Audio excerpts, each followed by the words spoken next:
Muy buenos días para todos. ¿Cuántos están contentos, agradecidos a Dios por lo que consideramos un honor, estar en su casa de oración en su día santo? Amén. Comienzo esta reflexión con una pregunta. La pregunta dice así: ¿qué es aquello que la iglesia le puede ofrecer al pecador que el mundo no le puede ofrecer? O sea, ¿qué es aquello que la iglesia puede hacer por el pecador que el mundo no puede hacer? Algunos ejemplos. ¿Puede el mundo alimentar a los hambrientos? Sí. ¿Tiene recursos para hacerlo? No, muchos. Instituciones, agencias. La iglesia también lo hace, pero el mundo lo puede hacer y quizás hasta mucho mejor. ¿Puede el mundo sanar al enfermo? Bueno, redes de hospitales, en todas partes. ¿Tiene recursos? ¿Tiene gente capacitada? Claro, la iglesia también lo puede hacer y lo hace, pero el mundo tiene más posibilidades. ¿Puede el mundo ofrecer al recluso mejores condiciones penitenciarias? ¿Puede el mundo mejorar la condición, el nivel de educación del recluso? Lo puede hacer. La iglesia también puede, pero el mundo tiene, digamos que, más recursos. ¿Qué más?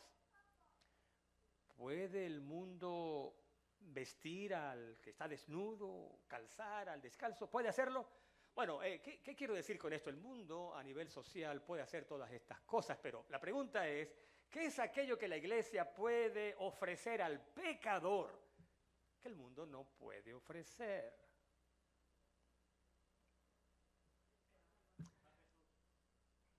A Jesús, esperanza, y podríamos decir también, puede ofrecer, por ejemplo, la misericordia de Dios, la misericordia perdonadora de Dios, la gracia de Dios. Bueno, para eso existe. Todo lo demás es, digamos, componente social.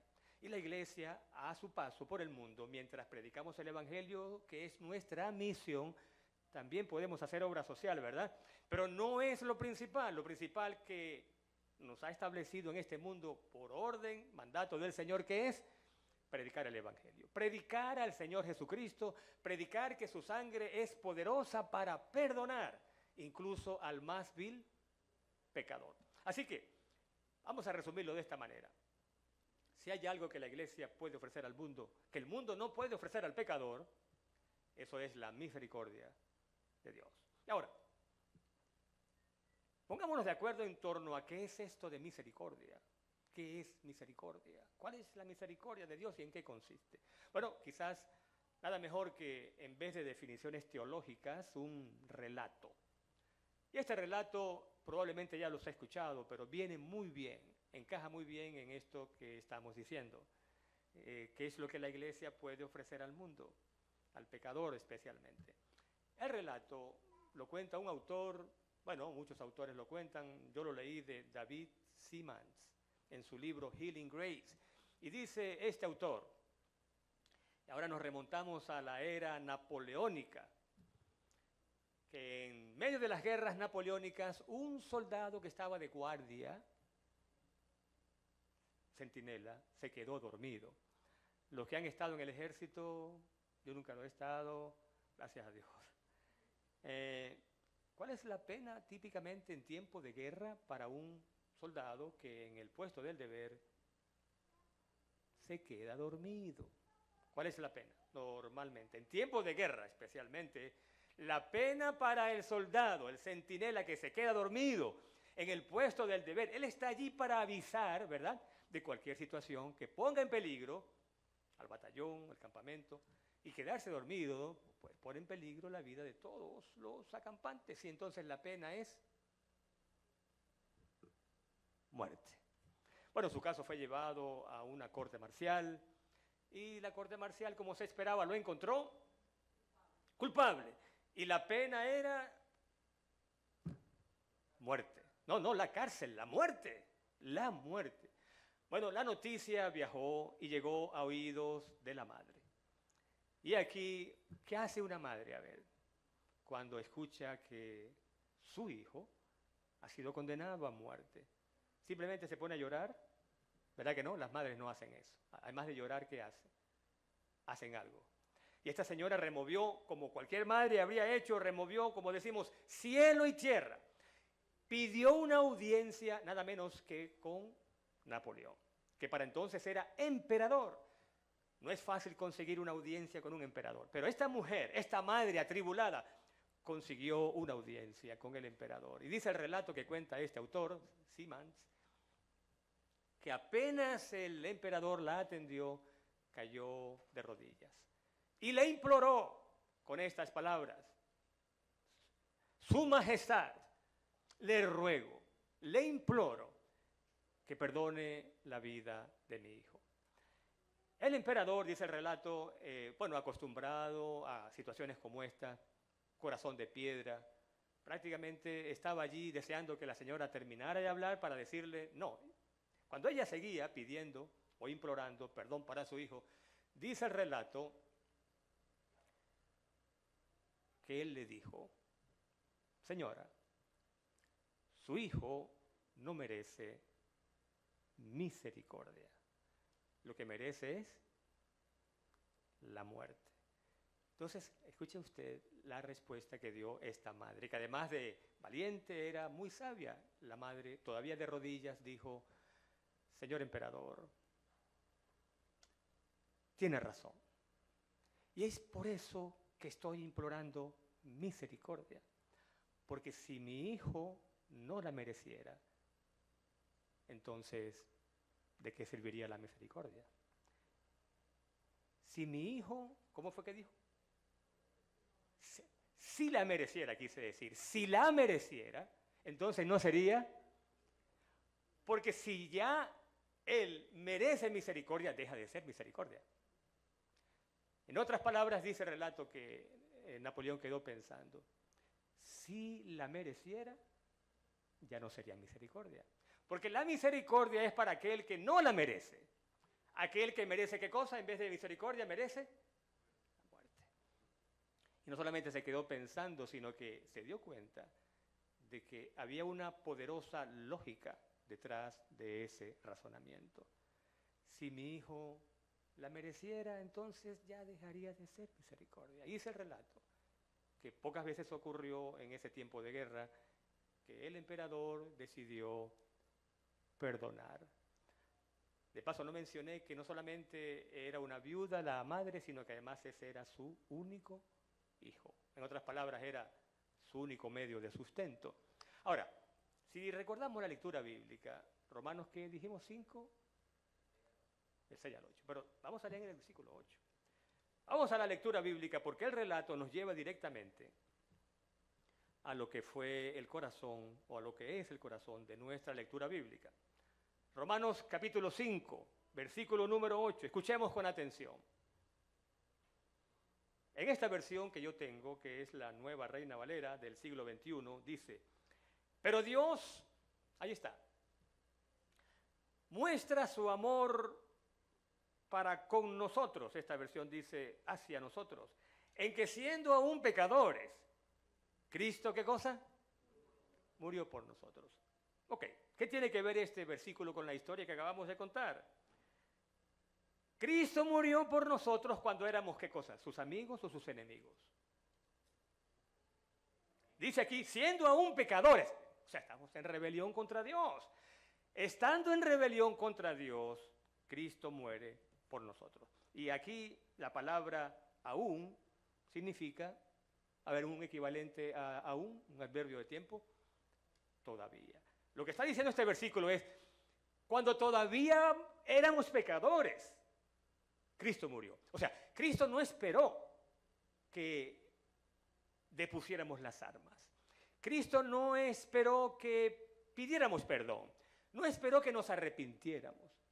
Todavía éramos pecadores cuando Él murió por nosotros. En otras palabras, ¿qué merecíamos?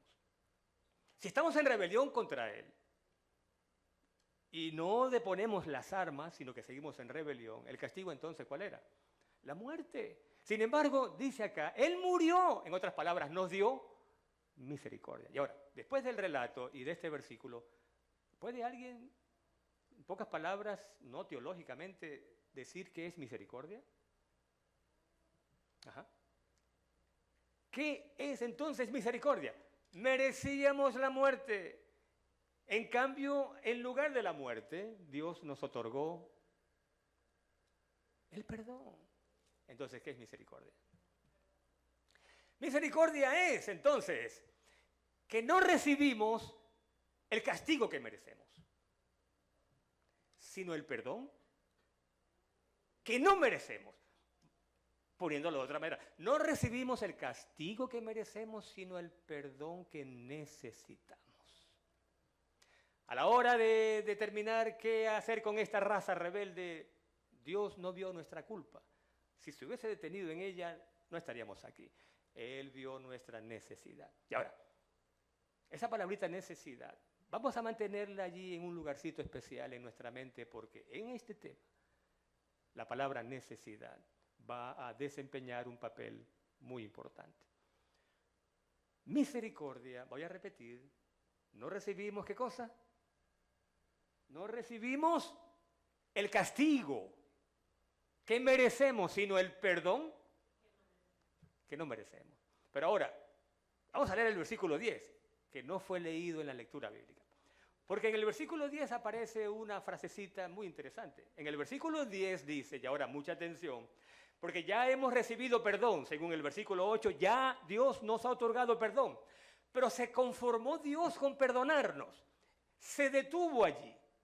Bueno, versículo 10, atención. Si cuando éramos enemigos fuimos reconciliados con Dios por la muerte de su Hijo, ¿y ahora qué dice tu Biblia? Bueno, allí en la pantalla lo podemos leer. Mucho más. Ok, ahora, vamos a tratar de razonar esto. Dice acá, éramos enemigos de Dios y Él nos reconcilió. O sea, por misericordia. Nos dio no lo que merecíamos, sino lo que necesitábamos. Pero ahora el versículo 10 introduce un nuevo elemento, porque el versículo 10 dice, ya estamos reconciliados con Dios por la muerte ¿de quién? De su Hijo. Pero ahora dice, mucho más. Bueno, ok, un momentico. Es que además de la misericordia de Dios, o sea, su perdón, cuando no lo merecíamos, es que hay algo más.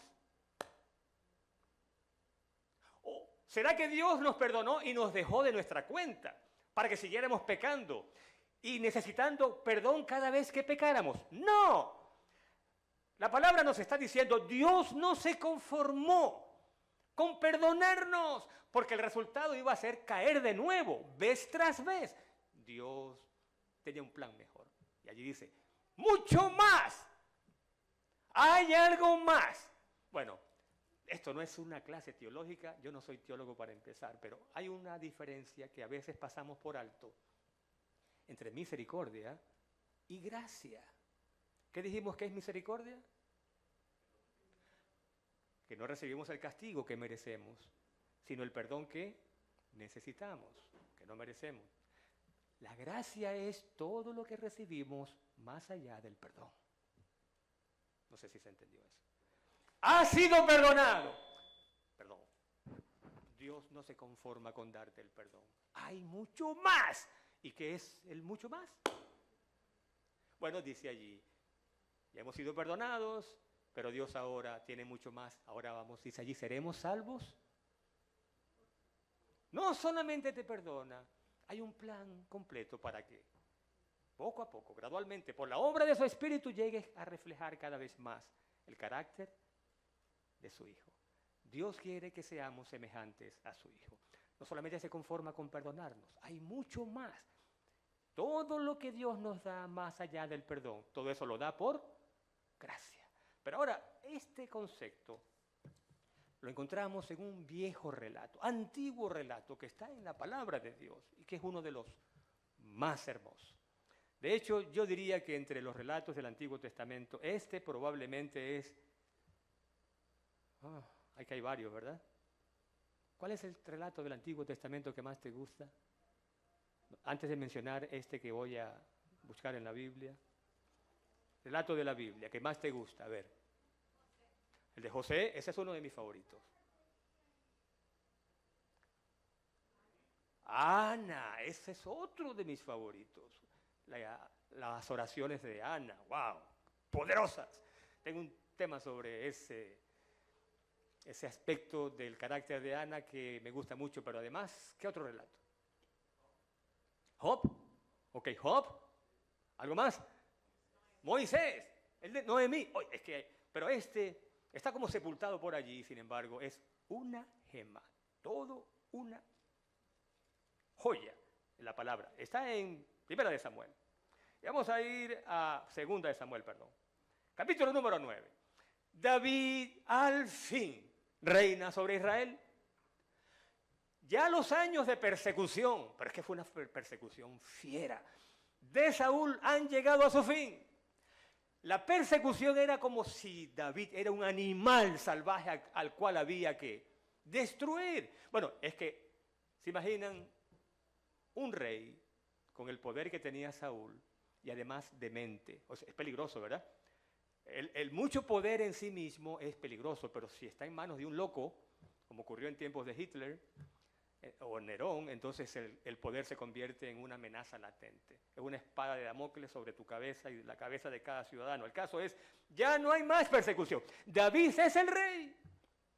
Y el capítulo 9 de Segunda de Samuel nos presenta, miren qué cosa, ¿no? David tuvo sus caídas bien dolorosas. Y sin embargo, Dios llega a decir, bueno, un corazón como el mío tenía él. Y dice, wow. Aquí hay un reflejo de ese corazón. Porque lo primero, prácticamente, que David hace cuando llega al trono es preguntar si hay un descendiente de la casa de Saúl. ¿Quién era Saúl? El que quería matarlo, el loco, demente, rey que lo persiguió como una fiera. Y una de las primeras cosas que David hace, en vez de decir, ¿dónde están los descendientes de Saúl para acabar con ellos? Dice, versículo 1, ahí está, ¿ha quedado alguno de la casa de Saúl a quien yo pueda? ¿Y qué dice allí? Hacer misericordia. En mi versión dice favorecer. Y hago un paréntesis aquí, esto no es teología, pero muy interesante saber que la palabra que se usa aquí para hacer misericordia o favorecer en hebreo es Hesed. Y Hesed significa, es la palabra por excelencia cada vez que se habla en el Antiguo Testamento de misericordia y de gracia. No se distingue entre misericordia y gracia, es como si fuera lo mismo. Y en el fondo son lo mismo, porque son producto del amor de Dios. Hesed. ¿Hay algún descendiente de Saúl que quede vivo para que yo haga misericordia con esa persona? Ahora, te vas a sorprender. En ese tiempo, cuando un rey llegaba al trono, especialmente de una dinastía, cuando llegaba al trono, lo primero que hacía era buscar si había descendientes del rey anterior. ¿Y saben por qué? A ver, ¿quién me dice por qué? Para cortarle la cabeza. Porque un descendiente, sobre todo si fuera hombre, significaba que alrededor de ese descendiente el pueblo en un momento dado podría agruparse. ¿Y qué cosa? Proclamarlo rey. Así funcionaban las cosas. En un monte por allá, un grupo suficientemente fuerte proclamaba a un descendiente del rey anterior como rey, y eso significaba una sublevación. ¿Y sabes cómo funcionan las sublevaciones? ¿No? Mucha gente no sabe por qué está peleando, pero está peleando contra los malos. No saben por qué, pero se unieron a este grupo que lo que quiere es destronar al anterior. Así que la orden era destruir a cualquier descendiente. Ahora, ¿cómo comprobamos que incluso dentro del pueblo de Dios eso podía funcionar así? Bueno, si tú buscas en tu Biblia, Primera de Samuel 24, bueno, vamos a buscarlo rápidamente, Primera de Samuel 24. Y en el versículo número 21, escuchen ustedes el pedido que es Saúl, 24-21, el mismo Saúl, y la escena la conocemos. David puede matar a Saúl, que está en una cueva, si quiere hacerlo lo hace, sin embargo le perdona la vida. ¿Se acuerdan de ese relato? Cuando Saúl desplegó a un ejército de 3.000 hombres para dar caza, porque era como un animal perseguido, a David y matarlo. Cuando David se le manifiesta desde lejos y le dice, mi señor el rey, versículo 8 del capítulo 24, se inclina ante él, hace reverencia, le pregunta, ¿por qué me quieres matar? Entonces, se da cuenta Saúl que David lo ha perdonado. Y le dice, versículo 21, júrame ahora, por el Señor, que no destruirás mi descendencia después de mí. ¿Qué está diciendo? Júrame, le dice Saúl a David, porque ya Saúl se da cuenta de que no va a poder evitar que David llegue a ser el rey. Y cuando se da cuenta de que, sí, David va a ser el rey, a pesar de todos los intentos que él ha hecho para matarlo, júrame por Jehová que no destruirás mi descendencia después de mí. Bueno, lejos de David estaba hacer eso, porque ahora lo encontramos y volvemos al capítulo 9 de 2 de Samuel, preguntando si queda alguien de la casa de Saúl para hacerle, ¿qué cosa? Misericordia. ¿Y qué dijimos que era misericordia?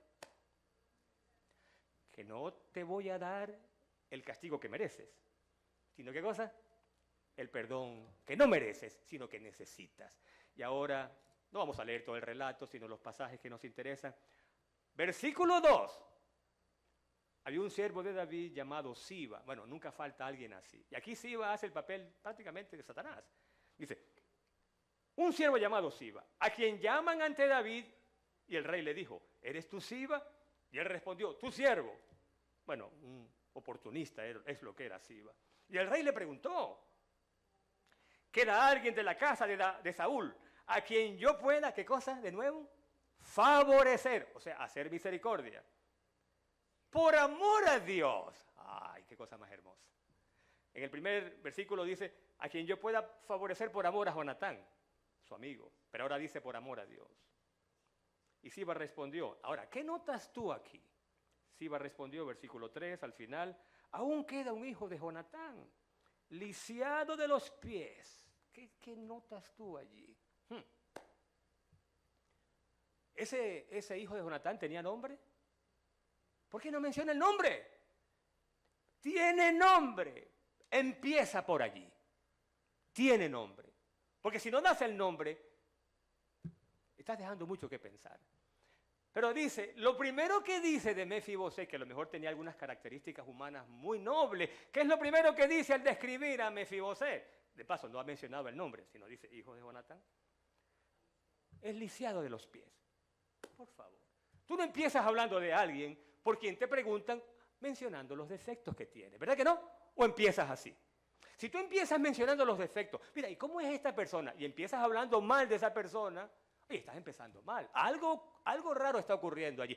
Tú no empiezas hablando de los defectos. Lo que está diciendo Siba aquí es, básicamente, sí, hay uno,